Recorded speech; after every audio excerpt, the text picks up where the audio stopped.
이 신명기는 이스라엘 백성이 출애굽 이후에 광야를 방랑하는 시간을 끝내고 요단강 동편 모압 땅을 차지했을 때 주어진 말씀입니다.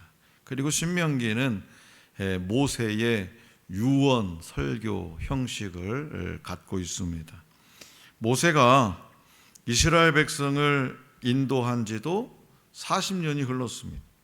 모세는 자신이 요단강을 건널 수 없다는 사실을 잘 알고 있었습니다. 이제 모세는 여리고 맞은편 모압 평지에서 이스라엘 백성에게 여호와의 말씀을 전합니다. 그는 이스라엘 백성을 인도하면서 엄청난 일을 했지요. 하지만 그에게 가장 중요한 일은 뭐냐? 하나님의 말씀을 듣고 그 말씀을 이스라엘 백성에게 전해주는 것이었어요. 하나님의 산 호렙산, 신의 산이라고도 하죠. 이 호렙산에서 세일산을 지나 가데스 바네아에까지는 딱 10하룻길입니다. 10하룻길. 그러나 이스라엘 민족이 가데스 바네아에 다시 오기까지는 40년이라는 세월이 걸렸습니다. 이 40년 동안 모세가 한 일에 대해서 신명기 1장 3절은 이렇게 전하고 있습니다. 40째 해 11째 달 그 달 첫째 날에, 이게 무슨 냐면 40년 11월 1일 이렇게 얘기하면 돼. 끝나. 40년 11월 11째 달 첫째 날에 모세가 이스라엘 자손에게 여호와께서 그들을 위하여 자기에게 주신 명령을 다 알렸으나, 여기서 모세는 광야 40년 동안 자신이 한 일은 여호와께서 자기에게 주신 명령을 이스라엘 민족에게 다 알린 것이라고 단 한 줄로 요약하고 있어요. 40년 동안 모세가 한 일이 뭐냐? 하나님의 명령을 이스라엘 백성들에게 다 알려준 것, 그거밖에 없어요. 그러면 하나님의 명령을 전달하는 일이 왜 40년이나 걸렸는가? 명령 금방 할 수도 있잖아요. 바로 지금 이 순간에도 단 1초 만에도 명령을 전할 수 있잖아요. 왜 40년 걸렸냐? 이스라엘 민족이 호렙산에서 가데스 바네까지 가는데 걸리는 시간이 얼마나 된다고 했죠? 11일. 11일이지만 하나님의 명령을 듣는 데는 40년이 걸렸다는 거예요. 40년. 하나님이 시내산에서 모세에게 계명을 주신 시간은 훨씬 더 짧습니다. 모세가 시내산에 올라가서 하나님, 이스라엘 백성들이 하나님을 잘 섬기고 싶어 하는데 어떻게 하면 하나님을 잘 섬길 수 있겠습니까? 할 때 즉각적으로 줬죠. 뭐에다가? 돌판에 새겨가지고. 그래서 40년 동안 계명을 주었다고 표현하기보다 명령을 주었다고 이렇게 표현하고 있어요. 그러니까 한 번 들었다고 끝나는 것이 아니라 그 말씀에 완전히 순종할 때까지 훈련의 과정이 계속 이어져야 하기 때문입니다. 그래서 하나님의 계명, 즉 하나님의 말씀은 하나님의 백성에게 이와 같습니다. 그러니까 들었다고 끝이 아니라 그 말씀을 다시 듣고 성취해야 할 하나님의 명령, 나의 명령으로 받아들이기까지는 시간이 필요하다는 거예요.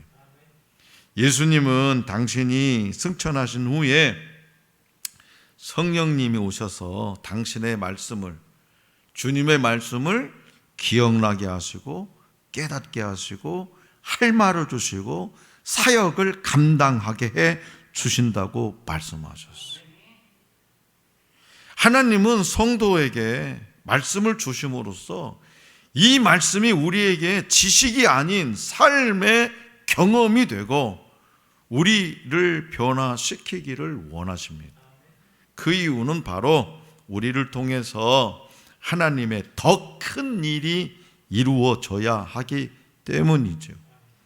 자, 신명기의 율법은 아직 가나안 땅을 정복했습니까? 못했습니까?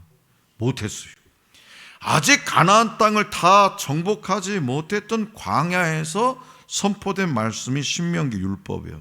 그러니까 하나님은 모세를 통해서 본문 말씀 1절에서 이 규례와 법도가 네 조상의 하나님 여호와께서 네게 주셔서 차지하게 하신 땅에서 너희가 평생에 지켜 행할 것이라고 분명히 말씀하셨어요. 다시 말해서 모든 율법에는 하나님이 이스라엘 민족을 인도하셔서 반드시 가나안 땅에 들어가게 하실 것이라는 약속이 전제되어 있다는 거예요. 그래서 우리 주님도 무엇이든지 기도하고 구하는 것은 받은 줄로 믿으라 이렇게 말씀하셨잖아요. 무엇이든지 기도하고 구하는 것은 받은 줄로 믿으라. 약속이 전제되어 있는 거예요. 그런데 하나님이 허락하신 약속의 땅은 이스라엘 백성에게 새로운 결심과 변화를 요구하는 곳이었습니다. 그것은 광야의 방황을 끝내고 광야에서의 그 방랑 생활, 방황을 끝내고 한 지역에 정착해 살아가는 변화였고요. 또 새로운 환경에서 어떻게 하나님께 어떻게 하나님을 기쁘시게 할 것인가에 대한 그런 부르심이었습니다. 하나님이 기업으로 주신 가나안 땅은 그 땅에 살고 있던 이방 민족들에 의해서 우상 숭배가 널리 퍼진 곳이었습니다. 하나님은 그 땅을 약속대로 주시고 정복하고 정화하는 일을 이스라엘 백성에게 맡기셨어요. 책임을 부여한 거죠. 내가 땅을 줄 테니까 너희들은 들어가서 우상 몰아내고 깨끗하게 정화해서 평생 내가 너에게 준 규례와 법도를 지켜가면서 살아라. 그러니까 이스라엘 백성은 주어진 땅을 정복해 가면서 이방 민족을 몰아낼 뿐만 아니라 이방인들이 섬겼던 우상을 회파하는 그런 책임을 다해야 했습니다. 그들은 우상 숭배가 행해지던 산과 푸른 나무 아래 등 모든 것을 파멸해야 했죠. 자, 본문 말씀 2절이에요. 2절 다 같이 시작. 너희가 쫓아낼 민족들이 그들의 신들을 섬기는 곳은 높은 산이든지 작은 산이든지 푸른 나무 아래든지를 막론하고 그 모든 곳을 너희가 마땅히 파멸하며. 아멘. 우상을 섬기는 물리적 공간이죠. 이게 푸른 나무, 높은 산, 작은 산, 그죠? 우리나라도 전통적으로 전통 신앙 보면 나무에다가 걸어놓고 어디 산에 동네 마을 뒷산 높은 데다가 이렇게 신당 지어놓고 이렇게 하잖아요. 이게 똑같은 것 같아요. 인간은. 그게 우상을 섬기는 물리적 공간이지. 그게 그 물리적 공간 자체를 진멸해버리는. 그래서 이 말씀은요, 지금 이 시대에도 큰 의미가 있습니다. 눈에 보이는 우상의 유혹이 우리 마음에 들어오기 전에, 달콤한 세상의 기준이 우리 눈에 들어오기 전에 단호하게 거절하고 끊어내라고 하나님은 말씀하세요. 자, 사람의 손으로 만들어낸 신이 바로 우상입니다. 사람이 우상을 만들어내면서 스스로 창조주 하나님이 되려하는 거죠. 스스로 하나님이 되려하는 그런 자기 중심성이 바로 성경이 말하는 죄예요. 우리 주님은 사도 바울을 통해서 악은 어떤 모양이라도 버리라 라고 말씀하셨습니다. 그러니까 적당히 타협하지 않고 우상과 관련된 모든 영역을 거절하고 배제하며 분리하는 것이 곧 하나님이 명하신 거룩함의 원칙이라는 거예요. 또한 하나님은 모세를 통해서 본문 말씀 3절에서 이제는 우상을 섬기는 물리적인 공간뿐만 아니라 우상을 없애라는 명령이에요. 우상 제단을 헐고 주상을 깨뜨리고 아세라상을 불사르고 조각한 신상들을 찍어서 그 이름을 멸하라 라고 명령하십니다. 주상은요, 풍요의 남신인 바알을 상징하는 돌 기둥을 의미하고요. 아세라상은요, 가나안 지역에 뿌리를 둔 다산 및 풍요의 여신인 아세라를 묘사한 목상이었습니다. 그러니까 나무로 만들었다는 거죠. 그런데 하나님은 아세라상을 불사르라 그렇게 말씀하시고 난 다음에 특이하게도 그 이름을 그곳에서 멸하라 이렇게 말씀하셨어요. 아세라상 그 목상을 다 불사르면 끝이잖아. 그런데 하나님은 특이하게도 그 이름을 그곳에서 멸하라 이렇게 말씀하셨어요. 하나님이 그렇게 말씀하신 이유는 뭐냐? 우상의 존재 자체를 아주 뿌리까지 뽑아버려라. 우상의 존재 자체를 뿌리까지 완전히 없애버리라는 뜻입니다. 그러니까 고대인들에게 이름이라고 하는 것은요, 그것에 의해서 대표된 어떤 사물이나 사람의 존재 또는 인격 자체를 상징하기 때문에 하나님은 당신의 백성이 죄로 말미암아 하나님과 관계가 끊어지는 것을 원하지 않으셨다라는 거예요. 하나님을 섬기는 것은요, 우상 숭배와 전혀 다릅니다. 하나님께 제사 드릴 때는 사방에 널린 우상 숭배의 장소와는 다르게 하나님이 구별해서 정하신 장소로 나아가야 된다는 거죠. 본문 말씀 4절과 5절이에요. 자, 4절과 5절 다 같이 시작. 너희의 하나님 여호와께는 너희가 그처럼 행하지 말고 오직 너희의 하나님 여호와께서 자기의 이름을 두시려고 너희 모든 지파 중에서 택하신 곳인 그 계실 곳으로 찾아 나가소. 아멘. 자, 여기서 하나님은 이스라엘 백성에게 가나안 족속들이 자의라는 것은 자기 마음대로, 자기 뜻대로, 자의로 산이나 숲에 신전이나 제단을 쌓고 편리한 대로 내가 가고 싶을 대로 가고 안 가고 싶으면 안 가고 내가 좀 불안하면 가고 안 불안하면 안 가고 그렇게 편리한 대로 우상을 섬기는 것처럼 하나님을 그렇게 경배하지 말라고 말씀하세요. 그러니까 우상 숭배는요, 사람의 편의와 필요로부터 시작됩니다. 사람의 편의와 필요로부터. 그러나 하나님을 향한 예배는 하나님이 정하신 곳에서 드려요. 하나님께 드리는 참된 예배는 어떤 상황이나 환경, 형편을 따라서 드리는 예배가 아니라 하나님의 신실하신 말씀을 따라서 믿음으로 드리는 예배예요. 본문 말씀 6절과 같이 예배는 하나님께 드리는 거예요. 하나님께 드리는 것. 정한 곳에서 정한 예물을 바쳐 하나님을 예배하는 것이 구약의 제사였습니다. 그러니까 우상 숭배와 하나님께 드리는 예배의 가장 큰 차이점이 바로 그런 거라는 거죠. 하나님께 예배를 드리는 것은 정한 곳에서 하나님께서 정하신 예물을 드리는 거예요.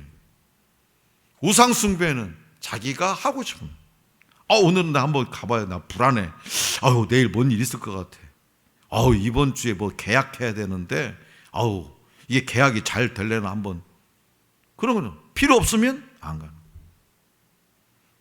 우상 제사의 목적은 뭐냐? 그런 관점에서 볼 때 우상 제사의 목적은 사람의 만족이에요. 그래서 우상과 맺는 인격적 관계 따위는 상관이 없습니다. 그러나 우리의 예배는 하나님을 기쁘시게 해드리는 거예요. 우리는 예배를 드리고 하나님은 예배를 통해서 그 예배를 기쁘게 받으세요. 놀랍게도 우리가 하나님께 드릴 때 하나님은 그것을 취하지 않으시고 예배하는 사람들에게 다시 돌려드리는 거죠. 구약 제사의 제물들은 하나님께 바치기로 정해진 것 외에는 제사장이나 백성이 함께 먹었습니다. 본문 말씀 7절이에요. 자, 7절 다 같이 시작. 거기 곧 너희의 하나님 여호와 앞에서 먹고 너희의 하나님 여호와께서 너희의 손으로 수고한 일에 복주심으로 말미암아 너희와 너희의 가족이 즐거워할지니라. 아멘. 자, 여기서 여호와 앞에서 먹는 것, 번제는 완전히 태워서 하나님 앞에 드리는 거잖아요. 근데 이 여호와 앞에서 먹었다고 하잖아요. 이 먹는 것은 화목제를 의미합니다. 화목제물. 화목제물은 이 제물 전체를 태우지 않기 때문에 태우지 않은 부분은 제사 드리는 자와 그 가족과 제사장들이 함께 먹을 수 있어요. 자, 먹을 때 뭐 아는 사람들이 모여서 먹을 때는 즐거운 일이에요? 기분 나쁜 일이에요? 네? 즐거운 일이죠. 대체적으로 먹는 거는 즐거워요. 마음이 웃으면. 물론 기분 나쁜 식사 자리도 있죠. 꼴 보기 싫은 사람 앞에 있으면 야, 먹는 게 소화가 안 돼. 싸가지 없는 애가 기분이 나빠. 그러나 하나님 앞에 예배드리고 그 재물을 나눠서 가족들과 제사장들과 제사 드리는 자들과 먹는 것이 얼마나 즐거운 일이. 그리고 하나님은 모세를 통해서 너희와 너희 가족이 즐거워할지니라 라고 명령해요. 이게 명령. 너희와 너희 가족이 즐거워할지니라. 왜 즐거워하라고 할까요? 왜 즐거워하라? 그 이유는 바로 백성이 손으로 수고하는 일마다 하나님이 복을 주시기 때문에. 우리 가족들이 수고하는 일마다 하나님께서 복 주시는 거예요. 여러분들이 수고하는 일마다 하나님께서 복을 주시기 때문에 즐거워하라는 거예요. 다시 말해서 한 해의 추수가 끝나면 하나님께 드리는 11조 중에 얼마를 구별해서 잔치를 베풀고 온 가족이 함께 참여해서 기쁨으로 즐기라고 하나님 말씀하세요. 하나님이 주신 복을 기억하면서 온 가족이 즐거운 마음으로 예배하는 삶을 살아가라고 모세를 통해서 하나님은 명령하십니다. 명령. 또한 이 명령에 숨겨진 약속은 뭐냐? 우리가 하나님께 드리는 한 하나님은 우리에게 드릴 것을 주신다는 약속입니다. 그렇기 때문에 드릴 것을 주시는 하나님께 구하십시오. 우상은요, 받아 처먹기만 해요. 우상. 근데 하나님은 뭐냐? 우리에게 주신다는 것, 드릴 것을, 베풀 것을 주시는 하나님께 기도하시기 바랍니다. 우리가 하나님께 순종하고 하나님을 예배하면 하나님은 우리에게 드릴 것을 주십니다. 자, 그렇다면 지금 여러분은 하나님이 원하시는 온전한 예배를 드리고 있습니까? 가족과 함께 즐거워하고 있습니까? 구약시대의 일반 백성은요, 감히 성막 안에 들어가지 못했습니다. 오늘날로 말한다면 예배당 안에 못 들어왔다는 거죠. 저 밖에서 지금 이렇게 예배를 드리고 있으면, 제사장 예배를 드리고 있으면 저 밖에 있어야 된다는 거예요. 특별한 날 허락을 받은 사람만 성막, 그것도 뜰까지 들어갈 수 있어요. 게다가 성소는 제사장만 들어갔고 지성소는 제사장 중에서도 대제사장만 1년에 딱 한 번 들어갈 수 있었어요. 하지만 예수 그리스도께서 십자가에 못 박혀 죽으심으로 이런 모든 규제가 사라졌습니다. 모두 왕같은 제사장이 되어서 하나님 앞에 나아가서 예배를 드릴 수 있게 되었습니다. 오늘날 저와 여러분들은 이 은혜가 우리 가운데 임한 것에 대해서 온전히 감사해야 돼요. 예배는 하나님께 영광을 돌리는 것이고 하나님의 임재를 경험하는 거예요. 그 예배를 통해서 하나님은 저와 여러분들에게 드릴 것을 베풀어 주십니다. 시골의 한 작은 교회에서 예배를 드리는데 모든 사람의 시선이 강대상과 또 그 강대상 앞에 있는 한 젊은 여 집사님에게 향하고 있었어요. 이 젊은 집사님은 뭐냐? 말기 암 환자였습니다. 교인들은 그 집사님을 볼 때마다 오늘이 마지막으로 드리는 주일 예배가 되지는 않을까 걱정했어요. 그날 또 집사님은 이 항암 치료 때문에 빠진 머리카락을 부끄러워하지 않고 맨 앞자리에 앉아서 예배를 드렸어요. 소리로 찬송을 부르고 단정한 자세로 말씀을 듣고 목사님이 선포하는 말씀마다 아멘, 아멘으로 화답했습니다. 예배가 끝난 후에 집사님은 자리에서 일어나지 못하고 숨을 거두셨습니다.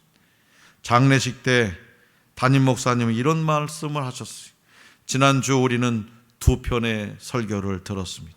하나는 강대상 위에서 선포되는 설교였고, 또 하나는 회중석에 앉아서 예배드리던 집사님의 모습을 통해 선포된 설교였습니다. 저는 집사님이 예배하는 모습을 통해서 큰 은혜를 받았습니다. 자, 사랑하는 성도 여러분, 예배는요 이런 것이어야 됩니다. 선포되는 말씀, 하나님께 드리는 기도, 찬양을 통해서도 은혜를 받아야 돼요. 하지만 같이 앉아서 예배드리는 이들의 모습과 태도를 통해서도 서로 은혜를 받아야 돼요. 옆 사람 보세요. 옆 사람을 통해서도 은혜를 받아야 되고, 나를 통해서 옆 사람에게 은혜를 끼칠 수도 있어야 된다 이거예요. 이것이 하나님의 영이 함께하는 예배입니다. 이런 예배를 통해서 하나님은 저와 여러분들에게 드릴 것을 베풀어 주십니다. 오늘 우리에게 주신 본문 말씀, 특별히 이 7절 말씀은 2022년 새해에 김유곤 안수 집사님에게 주신 하나님의 말씀입니다. 오늘 저와 여러분들에게도 주신 말씀인 줄로 믿습니다. 하나님은 새로운 땅에서 시작하는 이스라엘 백성에게 명령하셨다는 거죠. 새로운 땅에서. 가나안 원주민들이 이방신을 섬겼던 장소와 제단과 형상을 다 없애라는 거예요. 그들을 흉내내지도 말라는 거예요. 그리하면 하나님께 드릴 것이 넉넉하고 풍요로운 삶을 살게 된다고 약속하십니다. 또한 하나님은 모세를 통해서 이스라엘 백성에게 하나님이 거하시며 택하신 하나의 장소로만 나아가서 예배하라고 명령하셨어요. 지금 이 하늘 소망교회가 하나님이 기뻐 받으시는 예배 장소입니다. 예수 그리스도의 몸인 하늘 소망 교회에서 하나님이 베푸신 은혜에 감사하고 예물을 드리면서 하나님을 찬송하고 경배하면 하나님께 드릴 것이 있는 삶으로 인도해 주시겠다고 약속하세요. 제가 이 말씀을 준비하면서 어쩌면 하나님이 이렇게 우리 집사님에게 딱 맞는 말씀을 주셨냐. 참 새로운 땅에서 지금 예배 드리는 거잖아요. 응? 진정으로 하나님이 천국의 영생의 복을 이미 주셨고 수고하는 모든 일에 복을 주시기 때문에 그 하나님을 믿고 매일매일 가족과 함께 기쁘게 살면 하나님께 드릴 것이 넘치는 우리 김유곤 집사님, 그리고 저와 여러분들이 될 것이라고 약속해 주셨습니다. 하나님의 약속은요 반드시 이루어집니다. 신실하신 하나님을 믿는 성도에게 순종이라고 하는 것은 부담이 아니라 상식이에요.